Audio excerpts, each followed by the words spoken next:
planet Epsilon 7 was not a place anyone would call home. It was harsh, barren, and unwelcoming. The ground stretched endlessly in every direction, covered with jagged rocks that looked like broken teeth jutting out of the earth. The sky above was a dull orange, always tinged with dust storms that whipped across the horizon like restless spirits. There were no trees, no rivers, no signs of life, just an endless expanse of emptiness. But despite its desolation, humans had come here. They always did. Outpost Delta stood on the edge of this wasteland, a small cluster of prefabricated buildings surrounded by high walls made of reinforced steel. It wasn't much to look at, but it served its purpose. A forward operating base for monitoring the strange energy readings that had been detected deep within the planet's crust. Scientists back on Earth thought these readings could lead to something important, a new power source perhaps, or evidence of alien technology. Whatever it was worth investigating. And so, a team of Marines had been sent to guard the scientists while they worked. Captain Liam Carter leaned against the railing of the outpost's observation deck, staring out at the bleak landscape. He was a tall man with broad shoulders and short-cropped hair that had started to gray at the temples. His face carried the marks of years spent in service, lines etched into his skin from too many battles fought and too little sleep taken. Despite his gruff exterior, though, he cared deeply about the people under his command. Every decision he made weighed heavily on him because he knew lives depended on it. Behind him, Private Ava Munro adjusted her rifle as she scanned the perimeter through binoculars. She was younger than most of the others, barely in her mid-20s, but already she'd earned a reputation for being one of the best shots in the unit. Her dark hair was pulled back into a tight ponytail, and her sharp green eyes missed nothing. "Still quiet out there," she said, lowering the binoculars. "Too quiet." Liam nodded without turning around. "Yeah," he muttered. "That's what worries me."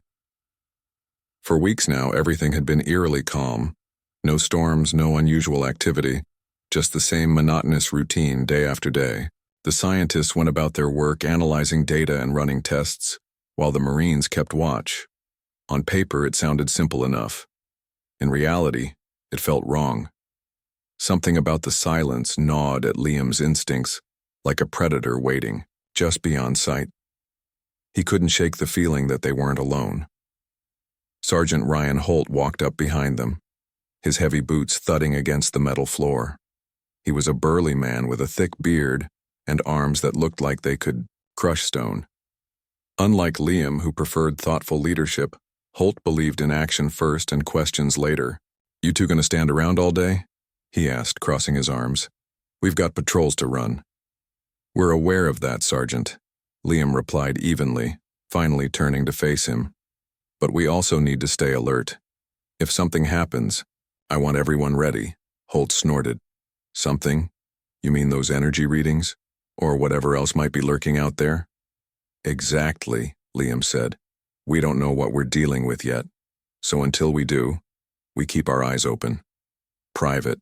Munro glanced between the two men, sensing the tension simmering beneath their words.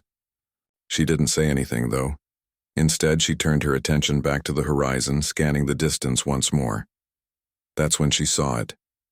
At first, it was just a flicker, a faint shimmer of movement near the base of a distant ridge. Then came another, closer this time, and another.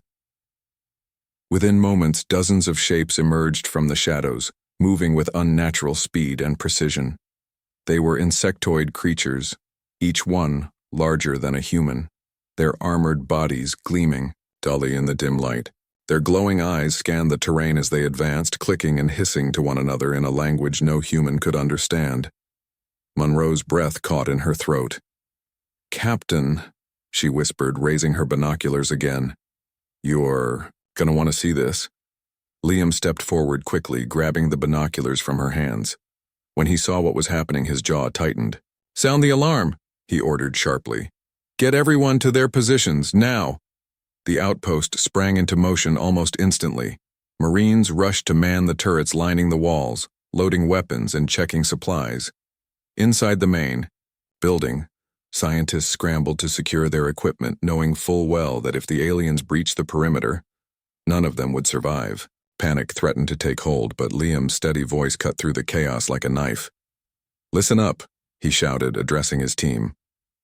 "We don't know what these things are or why they're here, but we're not letting them inside. Hold your ground. Follow orders. We'll get through this." As the first wave of creatures reached the outpost, the air filled with the sound of gunfire. The automated turrets opened fire, cutting down several of the aliens before they could reach the walls. But for every one that fell, 2 more seemed to take its place. They moved with terrifying coordination, working together to overwhelm the defenses. Some climbed over the bodies of their fallen comrades, using them as stepping stones to scale the walls. Others dug into the ground, burrowing beneath the barriers in an attempt to flank the defenders. Inside the outpost, Private Hannah Brooks manned the communications console, desperately trying to contact command for reinforcements. Her fingers flew across the keyboard as sweat dripped down her forehead. Finally, she managed to establish a connection. "This is Outpost Delta," she said urgently. "We're under attack by unknown hostiles. Request immediate backup." There was a long pause on the other end of the line. When the response finally came, it was grim. "Negative, Delta. Nearest available units are 48 hours away. You'll have to hold your position until then." Brooks swallowed hard, relaying the message to Captain Carter. He didn't react outwardly, but inside, his stomach churned. 48 hours. Could they last that long? He didn't know. All he knew was that giving up wasn't an option. Back on the wall, Monroe fired shot after shot, picking off aliens with deadly accuracy. Each kill brought a fleeting sense of satisfaction, but it wasn't enough. For every creature she took down, more appeared to replace it. Beside her, Holt roared with fury, swinging his shotgun like a club whenever an alien got too close. "Come, hunt you bastards," he bellowed. "Is that all you've got?" Despite their efforts, the situation was growing dire. The turrets were overheating, ammunition was running low, and the aliens showed no signs of slowing down. As the sun began to set, casting long shadows across the battlefield, Liam realized they needed a plan, and fast. He grabbed a megaphone and addressed his team. "Everyone fall back to the inner courtyard," he commanded. "We'll make our stand there. Set up barricades and prepare for close-quarters combat. We can't let them breach the main building." The Marines obeyed without hesitation, retreating in an organized fashion even as the swarm pressed closer. Once inside the courtyard, they fortified their position with whatever materials they could find: crates, scrap metal, even furniture dragged out of the barracks. It wasn't much, but it would have to do. As night fell over Epsilon 7, the battle raged on. The aliens attacked relentlessly, throwing themselves against the barricades with mindless ferocity. The Marines fought back with equal determination, refusing to yield even as exhaustion set in. Through it all, Liam remained calm, issuing orders and encouraging his troops. He knew they were outnumbered and outgunned, but he also knew something else. Humanity had faced impossible odds before, and so, under the cold, unblinking stars of a foreign world, the fight continued. The night on Epsilon 7 was darker than anything the Marines had ever experienced. The orange glow of the sky faded into an inky blackness, broken only by the flashes of gunfire and the eerie luminescence of the alien swarm's glowing eyes. Inside, the inner courtyard, the defenders worked tirelessly to reinforce their makeshift barricades. Every crate, every piece of scrap metal, every loose board was dragged into position, forming a fragile wall between them and the relentless tide of creatures outside. Captain Liam Carter moved among his team, checking weapons and offering words of encouragement. He stopped beside Private Ava Monroe, who was reloading her rifle with steady hands. "How are you holding up?" he asked quietly. Monroe glanced up at him, her green eyes reflecting the dim light of the lanterns scattered around the courtyard. "I'm fine, sir," she replied, though her voice betrayed a hint of fatigue. "Just wish we had more ammo." Liam nodded grimly. Ammunition was running low, and they couldn't afford to waste a single shot. "Make every bullet count," he said firmly. "We'll get through this." Nearby, Sergeant Ryan Holt paced back and forth like a caged animal, his shotgun slung over one shoulder. His usual bravado seemed to have dimmed slightly, replaced by a simmering frustration. "This is insane," he muttered under his breath. "They just keep coming.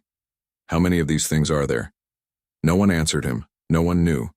The aliens seemed endless, pouring out of the darkness like a flood that refused to stop. Their clicking and hissing filled the air, a constant reminder of the danger lurking just beyond the barricades. Private Hannah Brooks sat hunched over the communications console, her fingers flying across the keys as she tried desperately to establish another connection with command. Her face was pale, her blonde hair sticking to her forehead from sweat. "Still no response," she reported bitterly. "It's like we're completely alone out here." "We're not alone," Liam said sharply, his voice cutting through the tension. "We've got each other, and we've got this outpost. As long as we stand together, they can't break us." His words were meant to inspire confidence, but the reality of their situation was hard to ignore. The aliens were adapting quickly, finding new ways to breach the defenses. Some climbed over the barricades, forcing the marbles to engage in brutal, hand-to-hand combat. Others burrowed beneath the walls, emerging suddenly to catch the defenders off guard. It was chaos, pure and simple. Despite the odds, the Marines fought with everything they had. Ava Monroe took aim at an alien that had managed to scale the barricade, firing a single shot that struck it squarely between its glowing eyes. It fell with a screech, collapsing onto the ground below. Beside her, Corporal Ethan Blake swung a crowbar, smashing it into the head of another creature that had crawled too close. The impact sent shards of its exoskeleton flying, but Blake didn't hesitate. He struck again and again until the alien stopped moving. Sergeant Holt roared with fury as he fired his shotgun point blank at a group of advancing creatures. The blast tore through their ranks, sending bodies sprawling backward. But even as he reloaded, more took their place, undeterred by the carnage around them. "Damn it!" Holt shouted, slamming another shell into the chamber. "There's no end to them." In the midst of the fighting, something unexpected happened. A strange sound echoed through the courtyard, a series of clicks and whistles unlike anything the Marines had heard before. At first they thought it was just another trick from the swarm, but then they saw it. A lone figure emerged from the shadows, stepping cautiously into the light cast by the lanterns. It wasn't one of the insectoid creatures, they could tell that immediately. This alien was taller, thinner, with smooth, almost humanoid features. Its skin shimmered faintly, reflecting the dim light in a way that made it look almost ethereal. Two large almond-shaped eyes dominated its face, glowing softly with a pale blue hue. It raised one long, slender arm and pointed toward the barricade, gesturing urgently. "What the hell is that thing?" Holt demanded, raising his shotgun instinctively. "Hold your fire," Liam barked, stepping forward cautiously. He held up his hands to show he meant no harm, though his heart was pounding in his chest. "Let's see what it wants." The alien tilted its head, studying them curiously. Then, with slow, deliberate movements, it began drawing symbols in the dirt with one clawed finger. The shapes were crude but recognizable, circles, lines, and patterns that resembled constellations. When it finished, it looked up at the humans expectantly. Ava Monroe knelt down beside the drawing, examining it closely. "It's trying to communicate," she said, her voice tinged with awe. "Look, it's showing us where the swarm is coming from." Liam frowned, studying the markings. "You think it's telling the truth, or is this some kind of trap?" "I don't know," Monroe admitted. "But right now we don't have much to lose." The alien clicked softly, pointing again toward the drawing. Then it turned and began walking away, glancing back as if to invite them to follow.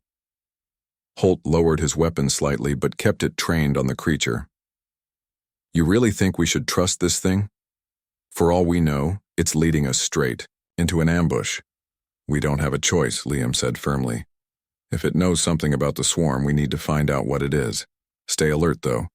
If it makes one wrong move, take it down." With that, the decision was made. Leaving a small group behind to guard the barricades, Liam led a detachment of Marines, including Monroe, Holt, and Blake, after the alien. They followed it cautiously, weapons at the ready, as it guided them through the maze of tunnels and ridges surrounding the outpost. As they walked, Ava noticed something peculiar about their guide. Despite its alien appearance, there was a sense of intelligence in its movements, a purposefulness that set it apart from the mindless drones of the swarm. She found herself wondering what it was thinking, whether it understood the gravity of the situation or if it even cared. After several tense minutes, the alien stopped abruptly, pointing toward a massive structure in the distance. It was partially hidden by jagged rocks and swirling dust, but there was no mistaking its size or shape. It looked like a hive, with towering spires and pulsating veins of bioluminescent energy running along its surface. "That's where they're coming from," Liam murmured, his voice heavy with realization. "That's the source of the swarm." The alien nodded vigorously, making more clicking sounds and gesturing toward the hive. Then, to everyone's surprise, it pressed a hand against its chest and mimicked the act of breathing, as if trying to convey that it too needed air or perhaps freedom. "You think it's a prisoner?" Monroe asked, looking at Liam. "Could be," he replied thoughtfully. "Or maybe it's trying to help us stop whatever's controlling the swarm." Holt snorted skeptically. "Yeah, because trusting random aliens always works out so well." Ignoring him, Liam turned to the alien. "Can you show us how to destroy the hive?" he asked, speaking slowly and clearly in case it could understand. To his amazement, the creature nodded again, pointing toward a narrow passageway leading directly into the heart of the structure. Blake shifted uneasily, gripping his weapon tighter. "This feels like a really bad idea," he muttered. "It's our best shot," Liam said decisively. "If we can take out the hive, we might be able to stop the swarm for good. Let's move." With the alien leading the way, the group entered the passageway, their footsteps echoing ominously in the confined space. The air grew colder and damper the deeper they went, and the walls seemed to pulse faintly with the same bioluminescent energy seen on the hive's exterior. Strange, organic noises surrounded them. Low hums, wet gurgles, and the occasional skittering sound that sent shivers down their spines. Despite the eerie atmosphere, the alien remained calm, guiding them steadily onward. Every so often, it would pause to draw more symbols in the dirt or make clicking noises to signal which direction to go next. Slowly but surely, they made progress, inching closer to the core of the hive. As they approached what appeared to be a central chamber, the alien stopped once more, turning to face the humans. It placed a hand over its heart, then extended it outward in a gesture that seemed almost respectful. Before anyone could react, it darted ahead, disappearing into the shadows. "Well, that was weird," Holt grumbled, lowering his weapon slightly. "Focus," Liam ordered sharply. "We're not done yet." Peering into the chamber, they saw what lay at the center of the hive, a massive, pulsating mass of flesh and energy. It was the queen, larger than any of the drones they'd encountered, its body covered in writhing tendrils and glowing veins. Around it, smaller creatures scurried about, tending to it like worker bees attending to their monarch. "This is it," Liam whispered, his voice filled with both awe and dread. "This is what's controlling the swarm." Monroe tightened her grip on her rifle, her expression steely. "Then let's finish it." And with that, the mission became clear: destroy the queen and bring an end to the nightmare raging outside. The chamber was unlike anything the Marines had ever seen. It pulsed with a strange organic energy, as if it were alive. Thick veins of glowing blue and green light ran along the walls, branching out like roots in every direction. The air smelled sour, a mix of damp earth and something metallic that made their stomachs churn. At the center of the room stood the queen, an enormous creature that seemed to dominate the entire space. Its body was grotesque, a mass of writhing, flesh covered in chitinous plates with long, spindly legs that stretched out like the spokes of a wheel. From its underside hung clusters of egg-like sacs, each one pulsating faintly as if they contained something waiting to hatch. "Captain Liam." Carter raised a hand, signaling for his team to stop moving. He scanned the area carefully, his sharp eyes picking up every detail. Around the queen, smaller drones scurried about, tending to the sacs or feeding some kind of liquid into the tendrils connected to the walls. They moved with mechanical precision, their actions guided by the hive mind controlled by the queen. "Stay alert," Liam whispered, his voice barely audible over the hum of the chamber. "This is going to get messy." Private Ava Monroe adjusted her grip on her rifle, her knuckles white from tension. She glanced at the others, Holt, Blake, and the rest of the squad, and saw the same mix of determination and fear etched on their faces.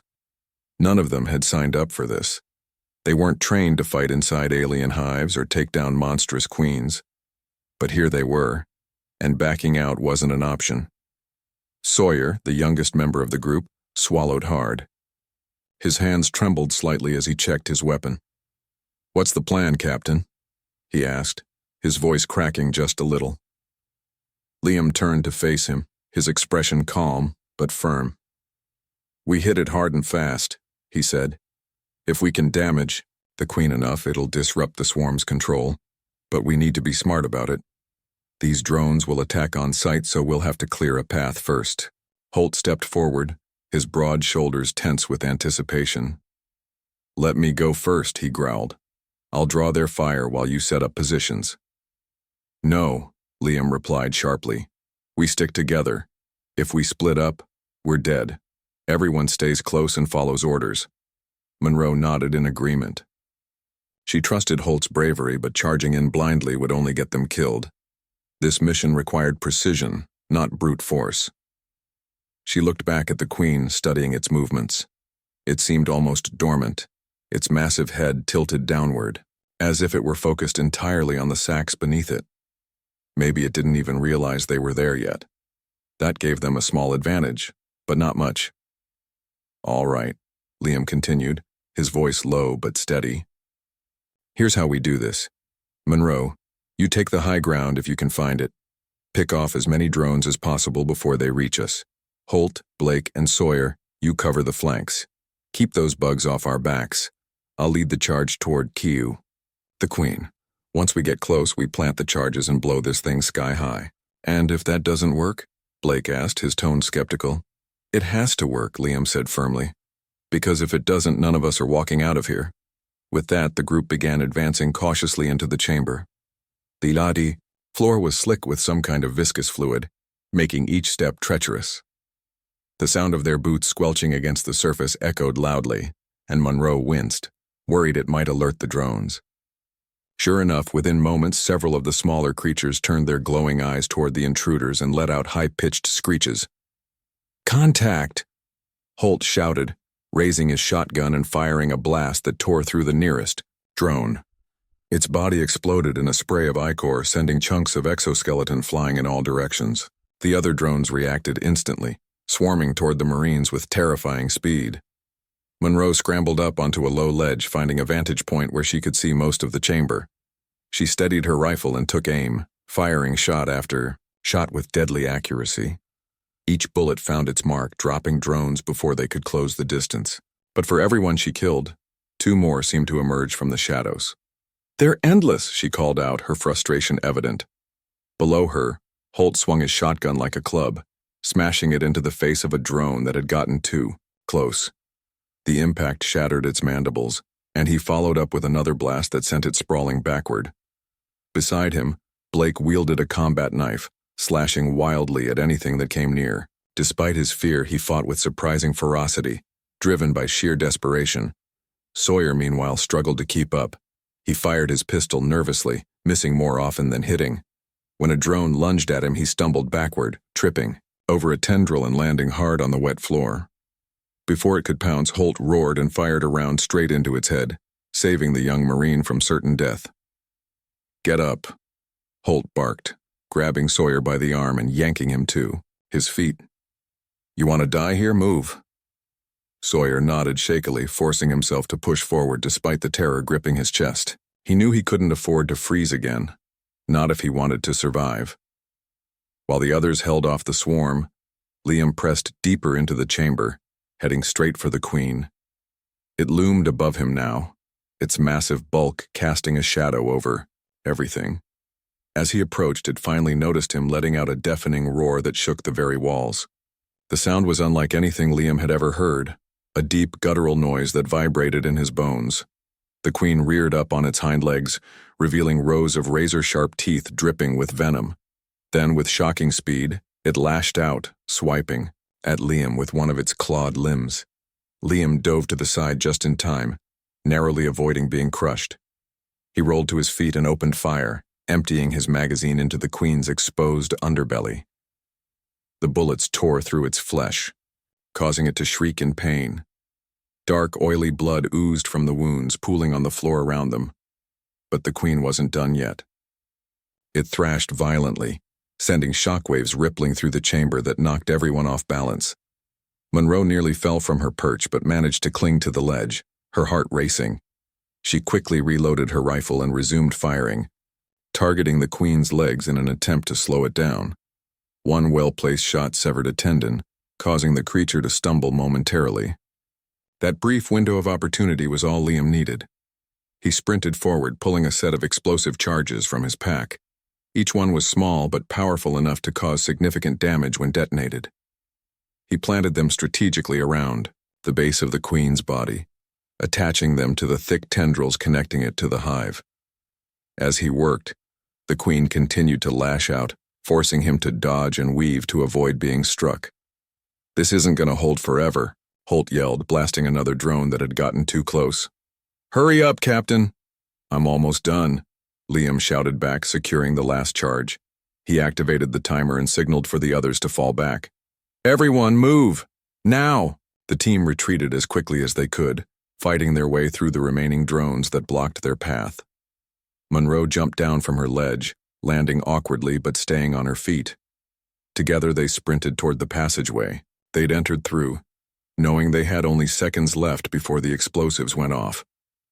Behind them, the queen let out one final, ear-splitting scream as the charges detonated. A blinding flash of light filled the chamber, followed by a deafening explosion that shook the entire hive.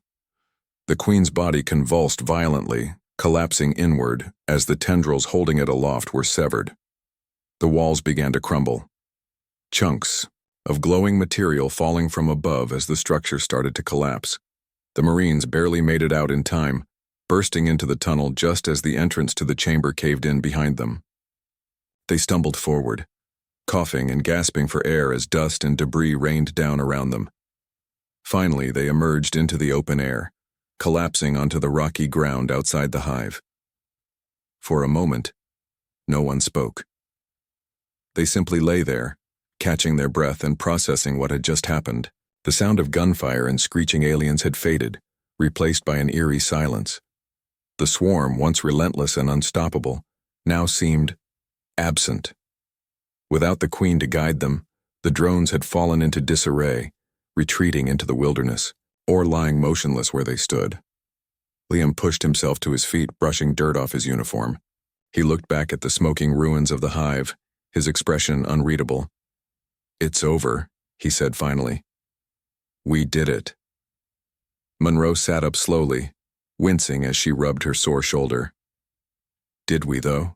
she asked quietly. "What happens next?" Liam didn't answer right away. He stared out at the horizon, his thoughts heavy with uncertainty. Destroying the queen had stopped the immediate threat, but it didn't erase the larger questions looming over them. What had driven the swarm to invade Epsilon 7 in the first place? And what about the alien scout who had helped them, who had risked its life to guide them to the hive? Had it been trying to protect its own kind, or had it acted out of desperation? The sun began to rise over the desolate landscape, casting long shadows across the battlefield. Liam knew one thing for certain. Their fight wasn't truly over. Somewhere out there beyond the stars, something far greater was watching, something that had driven the swarm to attack, and something that might come looking for answers. For now, though, they were alive. And that was enough. The Marines stood in silence, their bodies aching and their minds heavy with exhaustion. The destruction of the Queen had brought an end to the immediate threat, but it didn't feel like a victory. The air around them was thick with smoke and the acrid smell of burnt alien flesh. Pieces of the hive still smoldered in the distance, sending dark plumes into the orange sky. The jagged rocks that surrounded them were stained with ichor, a grim reminder of the battle they'd just fought. Captain Liam Carter looked at his team. Their faces were streaked with dirt and sweat, their uniforms torn and bloodied. Some leaned on their weapons for support, while others simply sat on the ground, too tired to move. Despite their weariness, there was a sense of relief, a fragile calm that came after surviving something unimaginable. But Liam knew better than to let his guard down completely. Something about this whole situation felt unfinished, like they had only scratched the surface of a much larger problem. Private Ava Monroe broke the silence first. "What do we do now?" she asked, her voice quiet but steady. She glanced toward the ruins of the hive, her green eyes reflecting both triumph and unease. "Do we head back to the outpost?" Liam shook his head. "Not yet," he said firmly. "We need to make sure the swarm is truly gone. If any of those drones are still active, they could regroup and come after us again." Sergeant Ryan Holt snorted, adjusting his shotgun strap over his shoulder. "You really think there's anything left out there? That explosion took out the whole damn hive." "It doesn't matter what I think," Liam replied sharply. "We can't afford to assume anything. We check the perimeter, secure the area, and then we move." Holt opened his mouth to argue, but thought better of it. Instead, he nodded gruffly and began organizing the squad into search teams. No one argued with Liam's decision. They all knew he was right. Even in victory, complacency could get them killed. As they prepared to fan out, Private Hannah Brooks approached Liam hesitantly. Her blonde hair was matted with dirt, and her hands trembled slightly as she held up a small device. "Sir, I've been monitoring the energy readings since the hive collapsed," she said, her voice tinged with urgency. "They're different now, stronger somehow, and they're spreading." Liam frowned, taking the device from her and studying the readings. Sure enough, the numbers were spiking in ways they hadn't before. It wasn't just random static anymore. It was organized, almost rhythmic. "Spread out how?"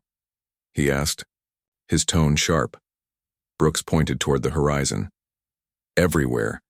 Like whatever was controlling the swarm isn't entirely gone. Or maybe..." She hesitated, glancing nervously at the others. "Maybe it's coming from somewhere else." Before anyone could respond, a faint sound caught their attention, a series of clicks and whistles that echoed through the rocky terrain. It was familiar, yet unmistakably different from the chaotic noise the swarm had made earlier. The Marines froze, their weapons instinctively raised as they scanned the area. Then from behind a cluster of boulders emerged the alien scout, the same creature that had led them to the hive. Its sleek, shimmering form contrasted sharply with the harsh environment, and its glowing blue eyes seemed softer now, less threatening. It moved cautiously, holding up its long arms in a gesture of peace. When it reached the group, it stopped, a few feet away, tilting its head as if waiting for them to react. Monroe lowered her rifle slightly, recognition flickering across her face. "It's Echo," she said softly, using the name they had given the scout during their brief encounter. "The one who helped us." "Helped us?" Holt muttered skeptically, keeping his weapon trained on the alien. "Or tricked us into doing its dirty work." Liam ignored him, stepping forward cautiously. He studied Echo carefully, searching for any sign of hostility. The alien didn't flinch or attack, it simply stood there, watching them with an almost human-like curiosity. Finally, Liam spoke, his voice calm but firm. "Why are you here?" Echo responded with a series of clicks and gestures, pointing toward the ruins of the hive and then sweeping its arm outward in a wide arc. It repeated the motion several times, emphasizing something beyond their current location. "It's trying to tell us something," Monroe said, stepping closer to Liam. "Maybe it knows where the energy readings are coming from." Liam nodded, slowly. "All right," he said, addressing the alien directly. "Show us." Echo turned and began walking, glancing back occasionally to ensure the humans were following. The Marines exchanged uneasy glances but fell into step behind it, their weapons ready. They trusted Echo about as far as they could throw it. but without answers they had no choice but to follow. The journey took them further away from the outpost, into a region of Epsilon 7 even more desolate than the one they'd left behind. The ground here was cracked and barren, littered with strange rock formations that looked like ancient ruins half buried in the earth. The air grew colder, and a faint hum seemed to emanate from the ground itself, vibrating beneath their boots.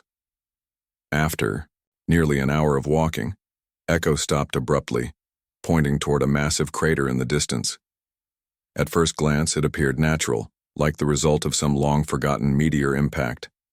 But as they drew closer, details began to emerge.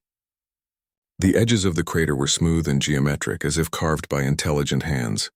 Inside, fragments of metallic debris glittered faintly in the dim light, catching the reflection of the rising sun. "What is this place?" Sawyer asked, his voice barely above a whisper. He clutched his pistol tightly, his knuckles white with tension. "I don't know," Liam admitted, his eyes narrowing as he surveyed the scene. "But I'm guessing it has something to do with why the swarm attacked us." Echo clicked softly, gesturing toward the center of the crater. It seemed, eager to lead them inside, but Liam hesitated. This could be another trap, or worse, a setup for something they weren't prepared to face. Still, the energy readings on Brooks' device were growing stronger with each passing second, confirming that whatever lay ahead was significant. "We go in," Liam decided finally. "But stay sharp. If anything feels off, we pull out immediately." The descent into the crater was treacherous, the ground slippery and uneven. As they reached the bottom, they discovered that the metallic debris wasn't random. It formed part of a larger structure buried beneath the surface. Jagged panels jutted out at odd angles, covered in intricate patterns that pulsed faintly with the same bioluminescent energy seen in the hive. The designs were alien, unlike anything human scientists had ever encountered, yet strangely beautiful in their complexity. In the center of the wreckage stood what appeared to be a control console, a flat, circular platform embedded with glowing crystals. The crystals emitted a soft hum, syncing perfectly with the rhythm of the energy readings. Around the console, smaller artifacts lay scattered, some resembling tools, others looking like pieces of machinery. This isn't swarm tech," Brooks whispered, her voice filled with awe. She knelt beside one of the artifacts, examining it closely. "This is something else entirely. Advanced, far beyond anything we've seen before." Echo stepped forward, placing a hand on the console. Instantly, the crystals flared brighter, and a holographic projection sprang to life above the platform. It showed a map of the galaxy, dotted with markers representing planets and star systems. One marker, located near Epsilon 7, pulsed red, accompanied by a series of symbols that none of the humans could decipher. "It's a warning," Monroe said suddenly, her brow furrowing as she studied the projection. "Look at the symbols, they're repeating. Whatever destroyed the swarm's homeworld is still out there." Liam's jaw tightened. "And it's heading this way." Echo clicked urgently, pointing toward the red marker, and then mimicking the act of fleeing. It was clear what the alien was trying to say. Danger was coming, and they needed to prepare. Holt scowled, lowering his weapon slightly. "So what? We just sit around and wait for whatever wiped out the swarm to show up here? That's not much of a plan." "No," Liam said firmly. "Our plan is to figure out what we're dealing with, and how to stop it. These artifacts might hold the key. Brooks, start analyzing everything you can. Monroe, help her document the findings. The rest of us will set up a defensive perimeter. We don't know how much time we have." As the team got to work, Echo remained close by, observing their efforts with keen interest.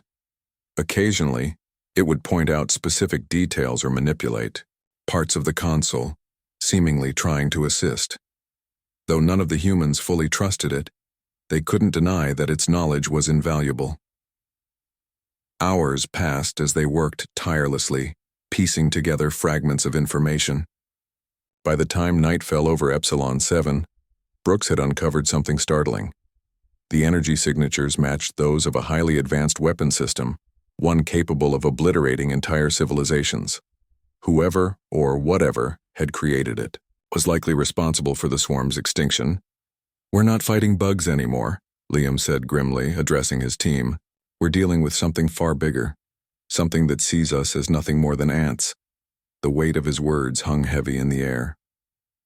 For the first time since arriving on Epsilon 7, the Marines realized the true scope of their mission. They weren't just defending an outpost. They were standing on the front lines of a war they hadn't even known existed.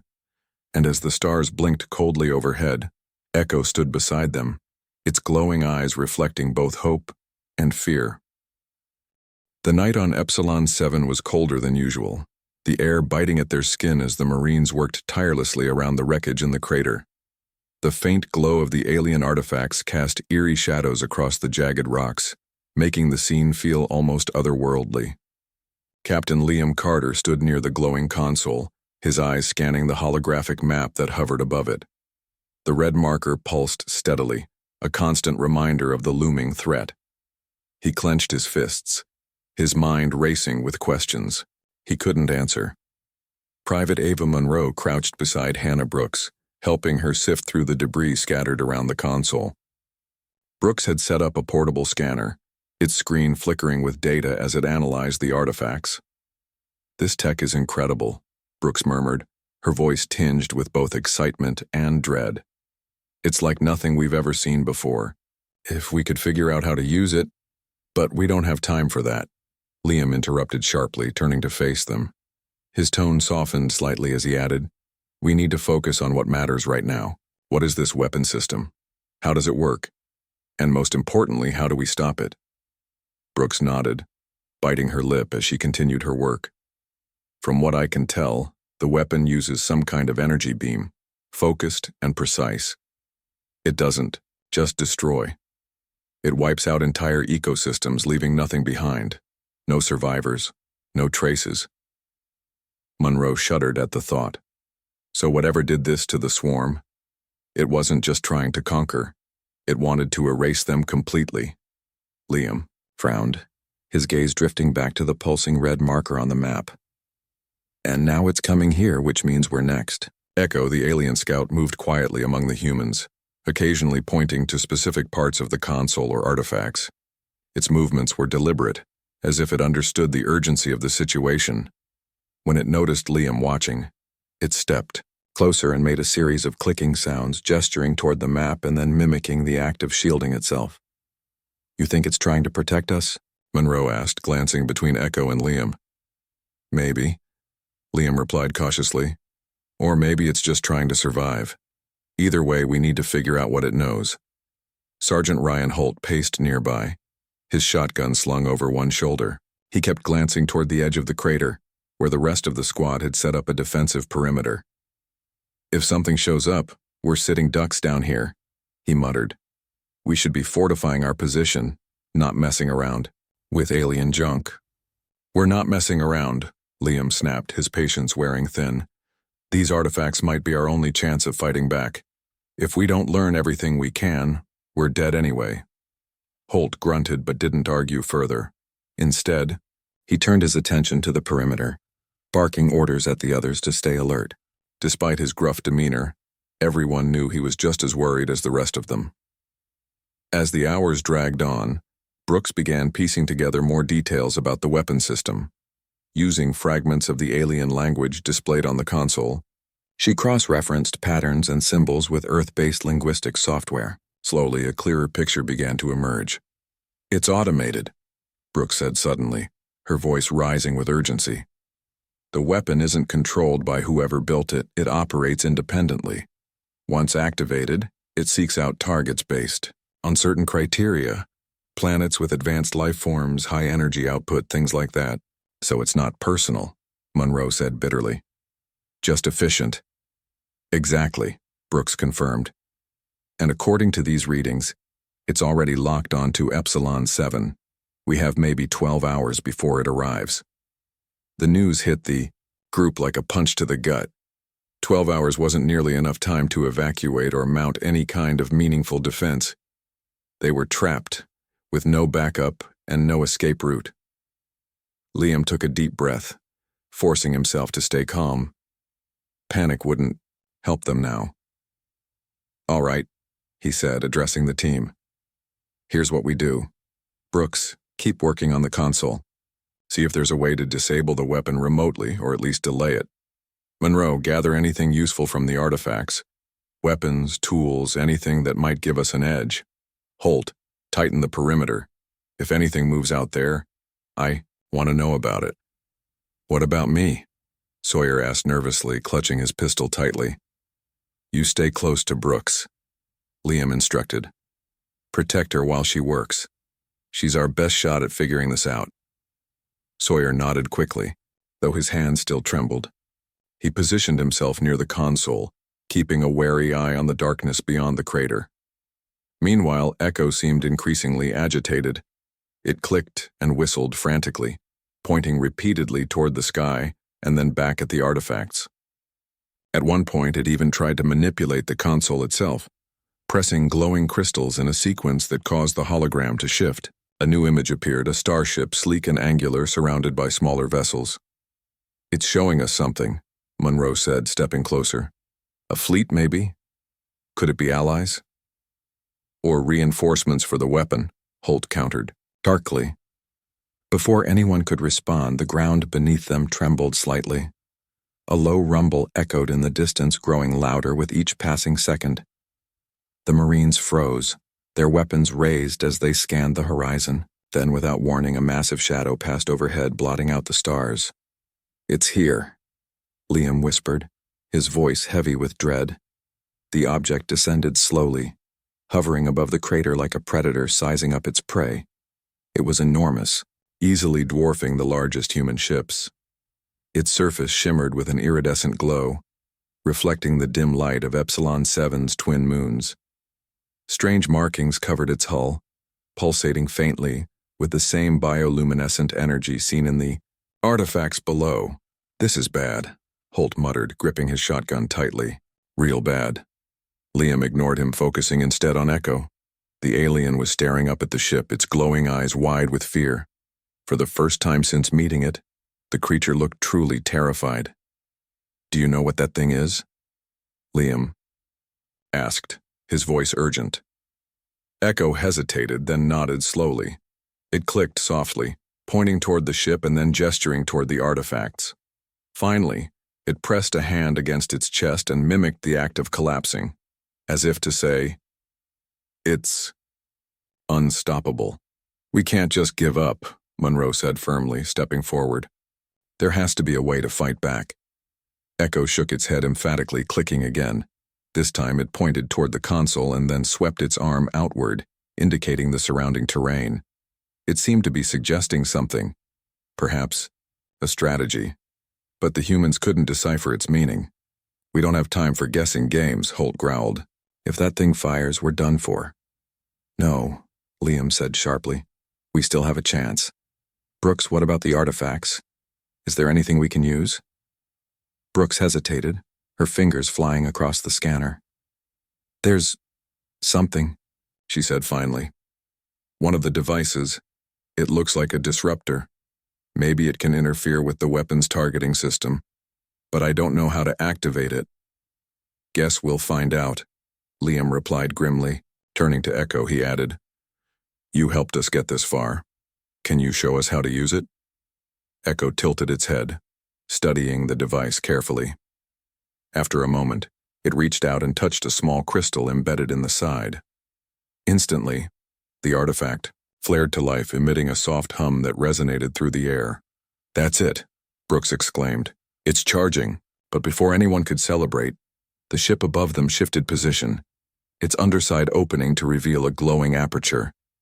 The weapon was preparing to fire. "Move!" Liam shouted, grabbing the disruptor and signaling for the others to fall. "Back. Get to cover." The Marines scrambled away from the console, taking shelter behind the jagged rocks as the aperture began to glow brighter. The air crackled with energy, and the ground beneath them vibrated violently. Time seemed to slow as Liam held the disruptor aloft, hoping against hope that it would work. When the beam finally fired, it struck the crater with devastating force. Rocks exploded into dust, and the artifacts shattered under the intense heat. but the disruptor pulsed in response, creating a shimmering barrier that absorbed much of the blast. The shield held for now. "It's working," Monroe yelled, her voice filled with disbelief. "For how long?" Holt demanded, firing his shotgun at smaller drones that had begun descending from the ship. "We can't hold this forever. We don't have to," Liam said, his voice steady despite the chaos around them. "We just need to buy enough time to figure out our next move." Echo clicked urgently, gesturing toward the holographic map once more. This time it pointed to a distant location marked by a faint blue dot. Whatever it was, it seemed important. "Wherever that is," Liam said, determination hardening his features. "That's where we go next." With the disruptor holding the line, for now, the Marines regrouped, their resolve stronger than ever. They didn't know what awaited them at the blue dot, but one thing was clear. They weren't going down without a fight.